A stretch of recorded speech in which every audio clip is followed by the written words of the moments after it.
السلام علیکم دوستو، میں ہوں شہزاد حسین اور آپ دیکھ رہے ہیں ایکسپلور دا ورلڈ۔ آج کی ویڈیو میں ہم پڑھیں گے قسطنطنیہ کے بارے میں، جو کہ سلطان محمد فاتح نے 1453 میں فتح کیا تھا۔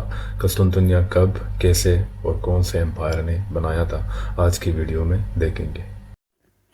دوستو، قسطنطنیہ سن 330 سے 350 تک رومی سلطنت اور 395 سے 1453 تک بیزنطینی سلطنت کا دارالحکومت رہا، اور 1453 میں فتح قسطنطنیہ کے بعد سے 1923 تک سلطنت عثمانیہ کا دارالخلافہ رہا۔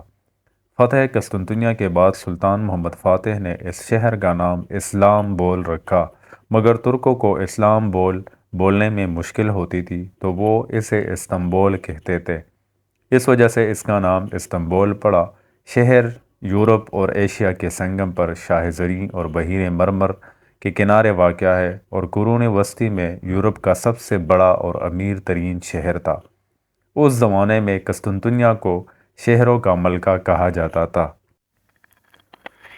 تاریخ میں قسطنطنیہ نے کئی نام اختیار کیے، جن میں بیزنطین، نیو روم، قسطنطنیہ اور استنبول مشہور ہے۔ شہر کا سب سے پہلا نام بیزنطین ہے۔ یہ نام اسے میگارہ باشندوں نے تقریباً 600 قبل مسیح میں اس کے قیام کے وقت دیا تھا۔ شہر کا موجودہ نام استنبول ہے۔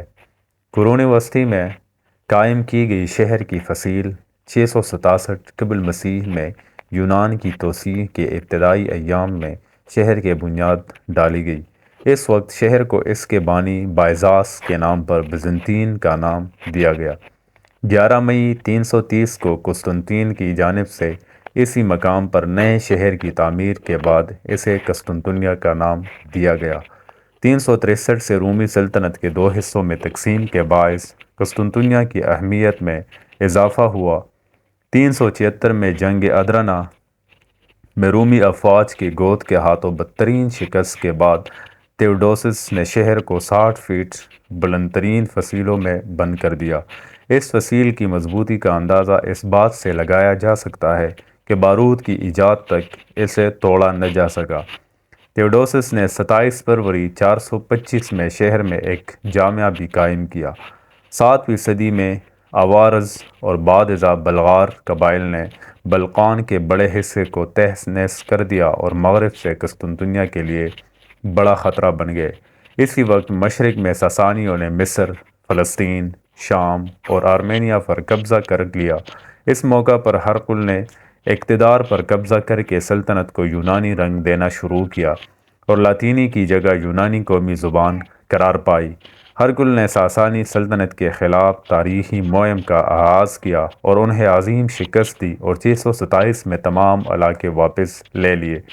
اسی دوران اسلام قبول کرنے والے عربوں کی طاقت ابھری، جس نے فارس میں ساسانی سلطنت کا خاتمہ کرنے کے بعد بیزنطین سلطنت سے بھی بین النہرین یعنی میسوپوٹیمیا، جس میں آج کے عراق اور شام، اور حضرت امیر معاویہ رضی اللہ عنہ، اس کے زمانے میں اس کو کوفہ اور بصرہ کہا جاتا تھا، جس کے ساتھ شام، مصر اور افریقہ کے علاقے چھین لیے۔ مسلم افواج نے کئی محاصرے قسطنطنیہ کے کیے ہیں۔ عربوں نے 2 مرتبہ 674 اور 717، جس میں ایک دفعہ حضرت امیر معاویہ رضی اللہ عنہ اور ایوب انصاری رضی اللہ عنہ قسطنطنیہ کا محاصرہ کر چکے تھے، لیکن اس ٹائم اللہ کو منظور نہیں تھا۔ عربوں نے 2 مرتبہ 674 اور 717 میں قسطنطنیہ کا محاصرہ کیا۔ دوسرا محاصرہ زمینی اور سمندری دونوں راستوں سے کیا گیا۔ اس میں ناکامی سے قسطنطنیہ کو نئی زندگی ملی اور مسیحی اسے اسلام کے خلاف مسیحت کی فتح تصور کرتے ہیں۔ 11ویں صدی کی بیزنطینی سلطنت بتدریج زوال کی جانب گامزن رہی، خصوصاً جنگ مالازگر میں سلجوقی حکمران الپ ارسلان کے ہاتھوں حیران کن شکست کے بعد رومن امپائر اور رومی فرمان روا رومانوس چہارم کو گرفتار کر لیا گیا اور چند شرائط پر رہا کر دیا گیا۔ واپسی پر رومانوس کو قتل کر دیا گیا اور نئے حکمران مائیکل ہفتم ڈوکاس نے سلجوکیوں کو خراج دینے سے انکار کر دیا، جس کے جواب میں ترک افواج نے چڑھائی کرتے ہوئے اناطولیہ کا بڑا حصہ فتح کر لیا اور بزنطینی سلطنت کو 30,000 مربع میل رقبے سے محروم کر دیا۔ 1840 صلیبی جنگ کے دوران 13 اپریل 1204 کو صلیبی افواج نے اپنے ہی شہر قسطنطنیہ پر قبضہ کر لیا اور شہر کو شدید نقصان پہنچایا۔ 1261 میں بزنطینی افواج نے مائیکل ہشتم پیلولوگز کے زیر نگرانی لاطینی حکمران بلڈوین ثانی سے قسطنطنیہ واپس حاصل کر لیا۔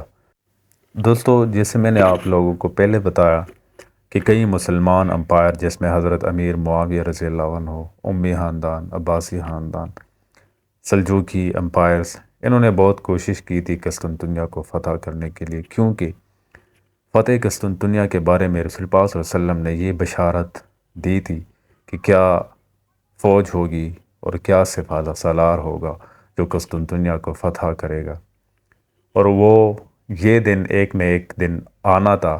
لیکن سب نے اسی لشکر اور اسی فوج میں اور اسی سلطان کے سائے میں یہ جنگ لڑنے کی خواہش کی تھی کہ کاش ہر مسلمان، ہر امپائر، ہر بادشاہ کو یہ موقع ملے کہ وہ قسطنطنیہ کو فتح کر سکے۔ لیکن یہ بشارت سلطان محمد فاتح عثمانی سلطان کے قسمت میں لکھی ہوئی تھی، اور آخرکار 29 مئی 1453 کو سلطنت عثمانی کے فرمان روا سلطان محمد فاتح کے ہاتھوں بیزنطینی سلطنت کے ساتھ قسطنطین یازدم کی حکومت کا بھی خاتمہ ہو گیا، اور قسطنطنیہ ملت اسلامیہ کے قلب کے طور پر ابھرا۔ شہر کے مرکزی گرجے آیا صوفیہ کو مسجد میں تبدیل کر دیا گیا، اور شہر میں مسیحیوں کو پرامن طور پر رہنے کی کلی اجازت دی گئی۔ فتح قسطنطنیہ تاریخ اسلام کا ایک سنہری باب ہے، جبکہ مسیحی اسے سقوط قسطنطنیہ کے نام سے یاد کرتے ہیں۔ سلطان محمد فاتح نے خود اسی شہر کو یعنی قسطنطنیہ کو اسلام بول کا نام دیا تھا، چونکہ میں نے آپ کو پہلے ہی بتایا کہ اسلام بول کا الفاظ ادا کرنے میں ترکوں کو مشکل ہو رہی تھی، اس لیے انہوں نے اسلام بول کو استنبول بنا دیا، اور بعد میں ابھی تک اسلام بول یعنی قسطنطنیہ کا نام استنبول پڑا ہے، اور ابھی تک استنبول سے لوگ جانتے ہیں۔ شہر 470 سال تک سلطنت عثمانیہ کا دارالحکومت رہا، اور 1923 میں مصطفیٰ کمال اتا ترک نے انقرہ کو نئی ترک جمہوریہ کا دارالحکومت قرار دے دیا، اور قسطنطنیہ کا نام استنبول رکھ دیا گیا۔ امید ہے انشاءاللہ دوستو آپ کو ویڈیو پسند آئی ہوگی۔ اس کے ساتھ ساتھ شہزاد حسین کو دیجیے اجازت، نیکسٹ ویڈیو میں انشاءاللہ ملاقات ہوگی۔ اپنا بہت سارا خیال رکھیے گا۔ تھینک یو سو مچ۔ اللہ حافظ۔